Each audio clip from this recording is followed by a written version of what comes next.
സന്ദേശം 24 ന്യൂസ് വായിക്കുമ്പോ ദൂരം വെച്ചായിരിക്കും ചെയ്യാം.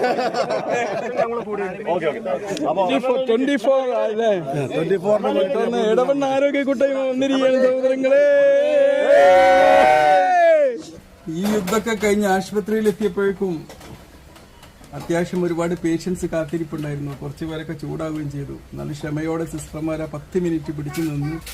എന്നാലും അവസാനം ഞാനൊരു തീരുമാനമെടുത്തു, ഇന്നെ ദയവ് ചെയ്ത് ഡ്യൂട്ടി സമയത്ത് ഞാൻ ആരോഗ്യ കൂട്ടായ്മല്ല, വീട്ടുകാരല്ല, ആരും വിളിച്ചാലും ഞാൻ ഫോൺ എടുക്കൂല, ഇങ്ങനത്തേന് പോവുകയില്ല. ഓക്കെ, സ്ട്രെസ് ഫ്രീ ആയിട്ട് ജീവിക്കണം, അപ്പോഴേ നമുക്ക് കാര്യങ്ങൾ നടക്കുള്ളൂ. ഓക്കെ, എന്തായാലും ആരോഗ്യ കൂട്ടായ്മ എനിക്ക് തന്ന പണി, എന്നാലും കുഴപ്പമില്ല, ഒരു നല്ലൊരു മൊമെന്റിന് സാക്ഷിയായി. ഓക്കെ.